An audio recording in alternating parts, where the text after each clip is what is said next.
सोचता ही रहता हूं।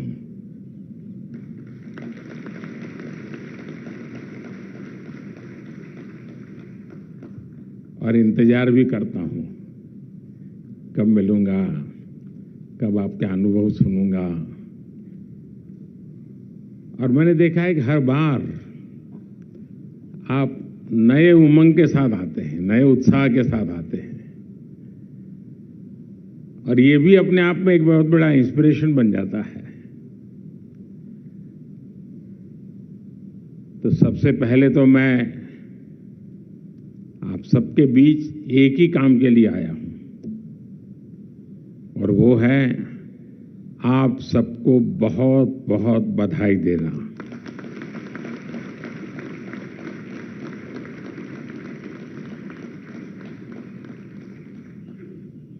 आप लोग भारत के बाहर थे, चीन में खेल रहे थे, लेकिन शायद आपको पता नहीं होगा मैं भी आपके साथ था।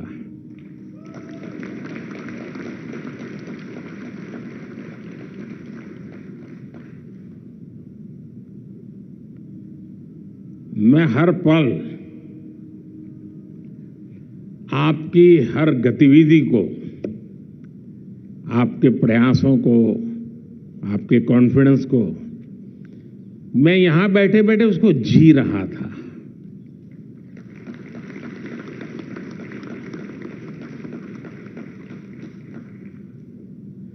आप सभी ने जिस तरह देश का मान बढ़ाया है, वो वाकई बहुत अभूतपूर्व है। और इसलिए आपको, आपके कोचेज को, आपके परिवारजनों को जितनी बधाई दें उतनी कम है।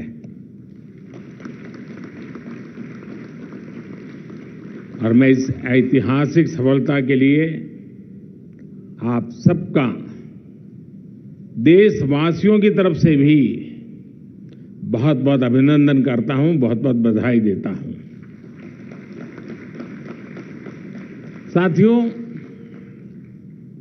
आप लोग तो अच्छी तरह जानते हैं कि स्पोर्ट्स हमेशा से एक्सट्रीमली कॉम्पिटिटिव होते हैं। आप हर खेल में एक दूसरे से मुकाबला करते हैं, एक दूसरे को कड़ी टक्कर देते हैं। लेकिन मैं जानता हूं कि एक मुकाबला आपके भीतर भी चलता रहता है। आप हर रोज खुद से भी कॉम्पीट करते हैं।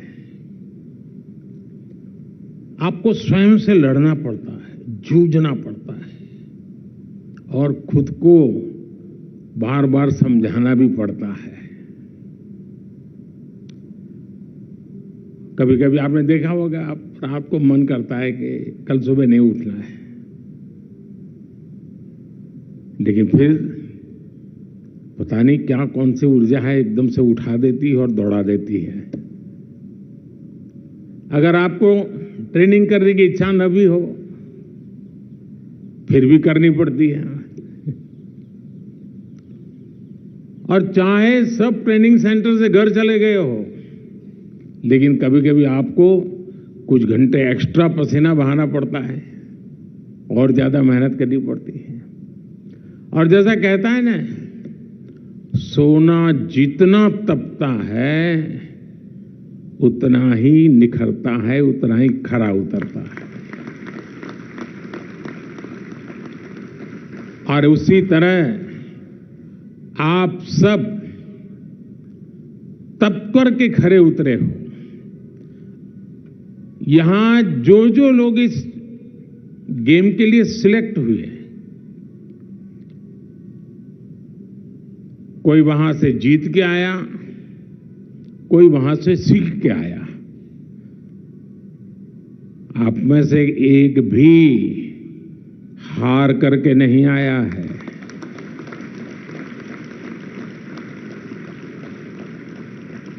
और मेरी तो बहुत सिंपल डेफिनेशन है, खेल में दो ही चीज होती है, या तो जीतना या सीखना, हारना वारना होता ही नहीं है। अभी जब मैं आप सबसे बात कर रहा तो कुछ कह रहे थे कि इस बार एक कम रह गया, मैं अगली बार और जंप लगाऊंगा। यानी वो सीख करके आता है, नया विश्वास लेकर के आता है। बहुत लोग हैं जो इस बार गए होंगे, कुछ लोग पहली बार गए होंगे, लेकिन 140 करोड़ देशवासियों में आपका सिलेक्ट होना, ये भी अपने आप की विक्ट्री है।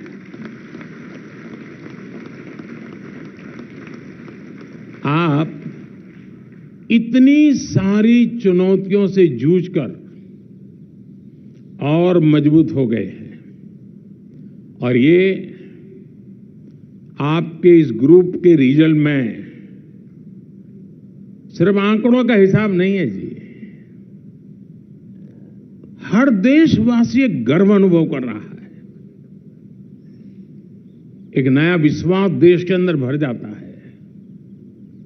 आप सभी ने सिर्फ पिछले रिकॉर्ड ही तोड़े ऐसा नहीं है, लेकिन कुछ क्षेत्र में तो आपने उस रिकॉर्ड को धराशायी कर दिया है। कुछ लोग सोचेंगे कि अब तो 2-3 गेम तक तो यहां पहुंच नहीं पाएंगे, ये स्थिति पैदा कर दी आप लोगों ने। और आप लोग 111 मेडल्स लेकर घर लौटे। 111 ये छोटा आंकड़ा नहीं है। मुझे याद है, मैं जब राजनीति में नया नया था, पार्टी के संगठन का काम करता था, और लोकसभा के चुनाव में हम 12 सीट लड़े और 12 की 12 जीत गए गुजरात में। तो हम तो ऐसे ही चलो जीत गए थे, हम दिल्ली आए। मेरे लिए आश्चर्य था, उस समय हमारे नेता अटल बिहारी वाजपेयी जी, उन्होंने मुझे गले लगा कर कहा, बोले तुझे पता है 12 क्या होता है?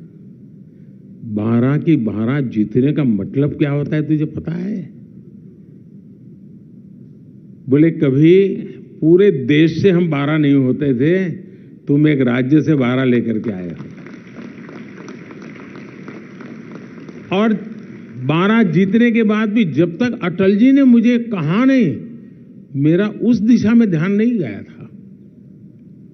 आपके लिए भी मैं कहता हूं, ये 111 सिर्फ 111 नहीं है, 140 करोड़ सपने हैं ये। -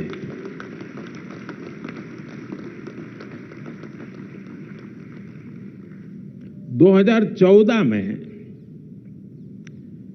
एशियन पैरा गेम्स में भारत ने जितने मेडल जीते थे, ये उससे भी 3 गुना ज्यादा है। 2014 की अपेक्षा हमें इस बार लगभग 10 गुना ज्यादा गोल्ड मेडल्स मिले हैं, 10 टाइम मोर। 2014 में हम ओवरऑल परफॉर्मेंस के 15वें स्थान पर थे, लेकिन आप सबने इस बार देश को टॉप 5 में ला करके रख दिया है।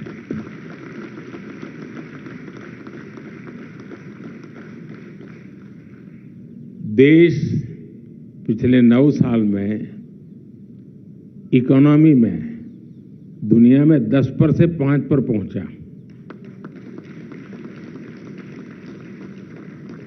और आज आपने भी देश को 10 में से 5 पर पहुंचा दिया।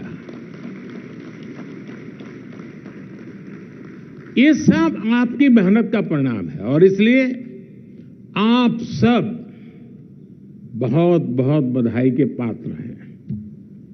साथियों, बीते कुछ महीने भारत में खेलों के लिए बहुत ही अद्भुत रहे हैं, और उसमें आपकी सफलता ये सोने पर सुहागे की तरह है। अगस्त महीने में हमें बुडापेस्ट की वर्ल्ड एथलेटिक्स चैंपियन में गोल्ड मेडल मिला। भारत की बैडमिंटन मेंस डबल टीम ने एशियन गेम्स में अपना पहला गोल्ड जीता। भारत की पहली वुमेन्स डबल पेयर ने एशियन गेम्स में टेबल टेनिस का मेडल जीता। इंडियन मेन बैडमिंटन टीम ने 2022 का थॉमस कप जीतकर इतिहास बनाया। हमारे एथलीट्स ने एशियन गेम्स में इतिहास की सबसे बेहतरीन परफॉर्मेंस देते हुए 28 गोल्ड मेडल्स के साथ कुल 107 पदक जीते। अब आपने एशियन पैरा गेम्स के अब तक की सबसे अच्छी परफॉर्मेंस दी है। साथियों, आपके इस प्रदर्शन को देखकर सारा देश उत्साहित है। और मैं बताऊं साथियों, बाकी गेम्स में जब एक खिलाड़ी मेडल लेके आता है तो खेल की दुनिया और खिलाड़ी, नए खिलाड़ी, इस सब के लिए बड़ी प्रेरणा बनता है, उमंग का कारण बनता है।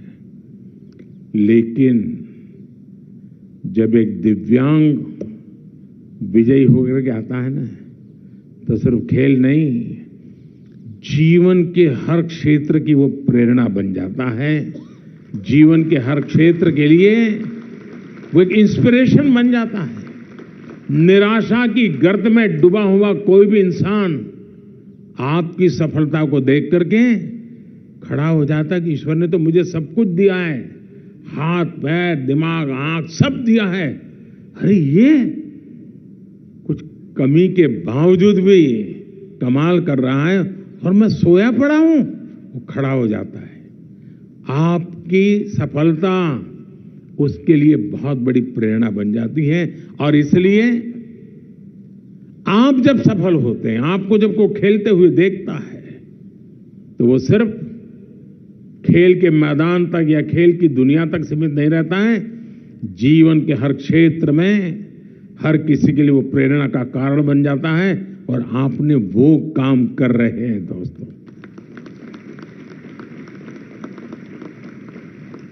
साथियों, ये स्पोर्टिंग कल्चर और स्पोर्टिंग सोसाइटी के रूप में भारत की प्रगति दिनों दिन हम सब देख रहे हैं। एक और कारण है जिसके चलते भारत में आगे बढ़ने का आत्मविश्वास आया है। अब हम 2030 यूथ ओलंपिक और 2036 ओलंपिक गेम का आयोजन करने का प्रयास कर रहे हैं।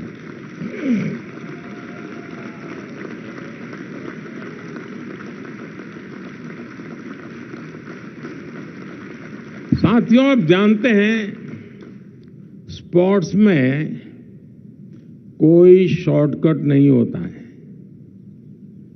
स्पोर्ट्स पर्सन के हिस्से के में उसकी मेहनत, अगर आपको जो काम करना है कोई और नहीं कर सकता है, आपको ही करना पड़ता है। सारा परिश्रम स्पोर्ट्स की दुनिया में जो है उसको खुद को ही करना पड़ता है। कोई प्रॉक्सी नहीं होता है, खुद को ही करना पड़ता है। खिलाड़ियों को खेल का सारा प्रेशर खुद ही हैंडल करना पड़ता है। अपना धैर्य, अपना परिश्रम ही सबसे ज्यादा काम आता है। हर व्यक्ति खुद के सामर्थ्य से बहुत कुछ कर सकता है। जब उसे किसी का सहयोग मिल जाए तो उसकी शक्ति अनेक गुना बढ़ जाती है। परिवार, समाज, संस्थाएं और अन्य सपोर्टिंग इकोसिस्टम खिलाड़ियों को और नई ऊंचाई पर पहुंचने का हौसला देते हैं। ये सभी एक साथ होकर हमारे खिलाड़ियों का जितना ज्यादा साथ देंगे, उनके लिए वो उतना ही अच्छा होगा। आप परिवार को लें तो हमारे घर के लोग अपने बच्चों को खेलों के प्रति आगे बढ़ने के लिए और सपोर्ट दे रहे हैं। जब आप में से और लोग, जब शायद आपको थोड़ा मौका मिला होगा, घर से थोड़ा प्रोत्साहन मिलता होगा, लेकिन इसके पहले के लोग तो नहीं, तुझे चोट आ जाएगी, तुझे ये हो जाएगा, फिर कौन देखेगा, तुझे वहां कौन संभालेगा, नहीं जाना है, घर में रहो। बहुत उससे गुजर करके आया। आज मैं देख रहा हूं हर परिवार बच्चों को इस क्षेत्र में भी आगे जाने के लिए प्रोत्साहित कर रहा है। ये एक नया कल्चर देश में उभरना बहुत बड़ी बात है। समाज की बात हो तो लोगों में बड़ा बदलाव हुआ है। अब आप भी देखते होंगे, पहले तो खेलकूद में अच्छा पढ़ते नहीं हो, आप जाके कहोगे मैं मेडल देगा, अच्छा यही करते हो क्या, पढ़ते नहीं हो क्या, कहां से खाओगे, कहां से खाओगे, यही पूछते थे। अब अच्छा तुम ले आए, लाओ जरा मैं छू लूं, मैं भी जरा छू करके देखूं। ये बदलाव आया है। साथियों, उस वक्त अगर कोई स्पोर्ट्स में होता था तो उसे सेटल नहीं माना जाता था। उसको पूछा था लेकिन सेटल होने के लिए क्या करोगे, यही पूछा जाता था। लेकिन अब स्पोर्ट्स को भी एक प्रोफेशन के रूप में समाज स्वीकार कर रहा है। साथियों, अगर मैं सरकार की बात करूं तो पहले ऐसा कहा जाता था कि खिलाड़ी सरकार के लिए है, लेकिन अब कहा जाता है कि सरकार पूरी की पूरी खिलाड़ियों के लिए है। जब सरकार और नीतियां बनाने वाले जमीन से जुड़े होते हैं, जब सरकार खिलाड़ियों के हित के प्रति संवेदनशील होती है, जब सरकार खिलाड़ियों के संघर्ष, उनके सपनों को समझती है, तो इसका सीधा प्रभाव सरकार की नीतियों में भी दिखाई देता है, अप्रोच में भी दिखाता है, सोच में भी दिखता है। देश में बेहतरीन खिलाड़ी पहले भी थे, लेकिन उन्हें सपोर्ट करने वाली नीतियां नहीं थी। ना अच्छी कोचिंग की व्यवस्था, ना आधुनिक इंफ्रास्ट्रक्चर और ना ही जरूरी आर्थिक मदद। तो फिर हमारे खिलाड़ी कैसे अपना परचम लहराते हैं? बीते 9 वर्षों में देश उस पुरानी सोच और पुरानी व्यवस्था से बाहर निकल गया है।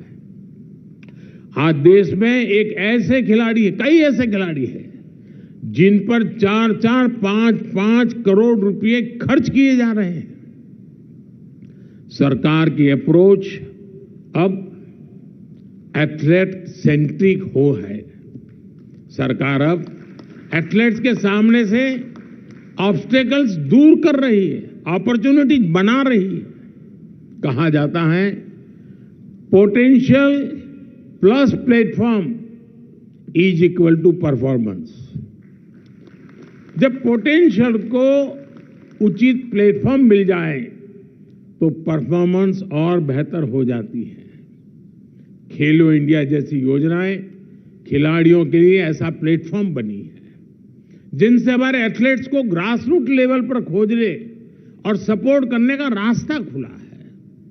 आप में से कई लोग ये जानते होंगे कि कैसे टॉप्स इनिशिएटिव हमारे एथलीट्स को उनका प्रदर्शन सुधारने में मदद कर रहे हैं।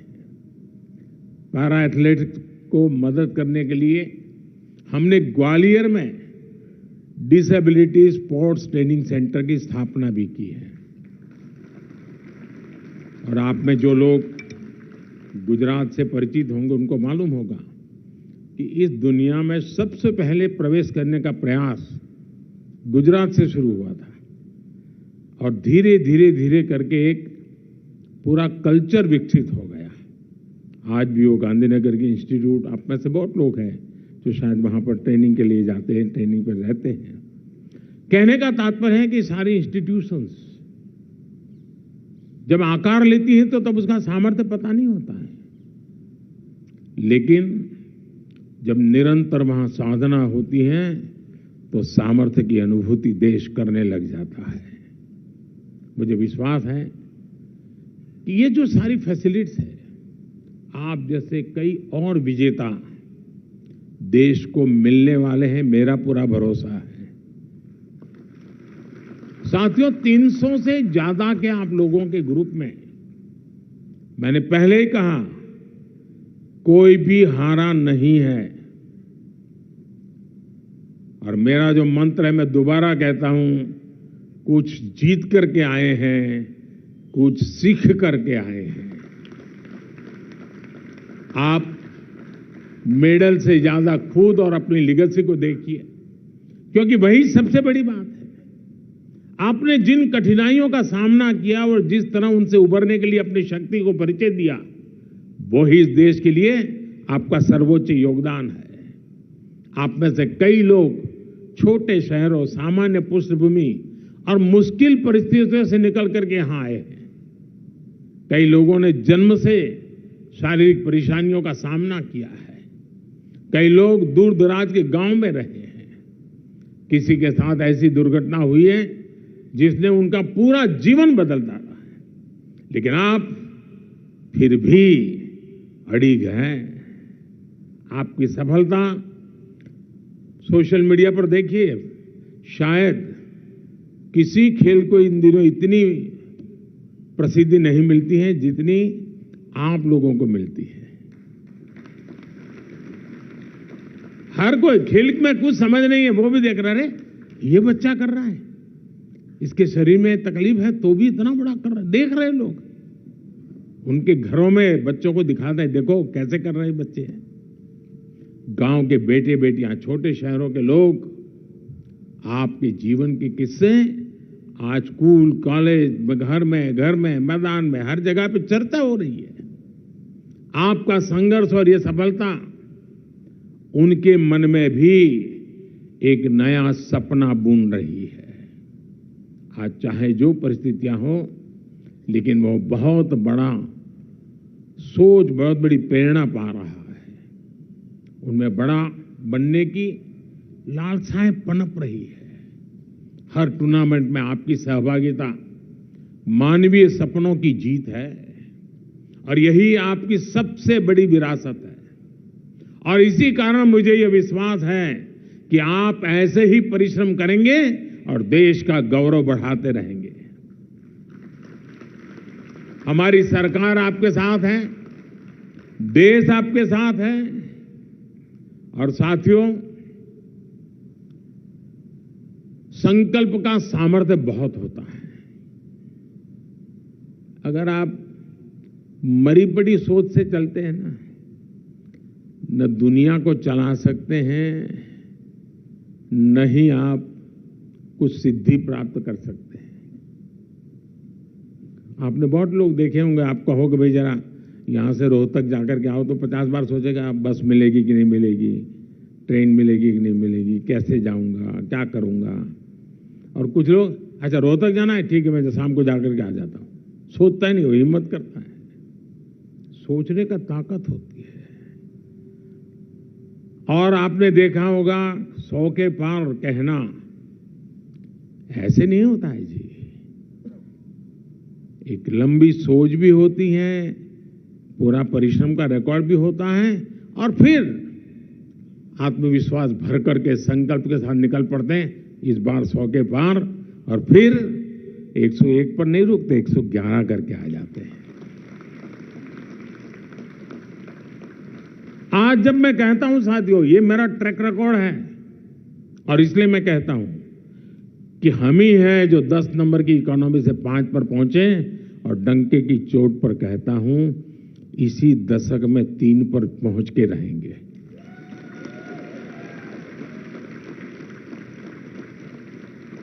इसी के आधार पर मैं कहता हूं 2047 में ये देश विकसित भारत बन के रहेगा। अगर मेरे दिव्यांग जन सपने पूरे कर सकते हैं, तो 140 करोड़ की ताकत एक भी सपने को अधूरा नहीं रहने देगी, ये मेरा विश्वास है। साथियों, मैं आपको बहुत बहुत बधाई देता हूं, बहुत बहुत शुभकामनाएं देता हूं, लेकिन हमें यहां रुकना नहीं है। और नए संकल्प और नया आत्मविश्वास, हर सुबह नई सुबह, तभी तो जाकर के मंजिल अपने पास आती है। दोस्तों, बहुत बहुत धन्यवाद, बहुत बहुत शुभकामनाएं।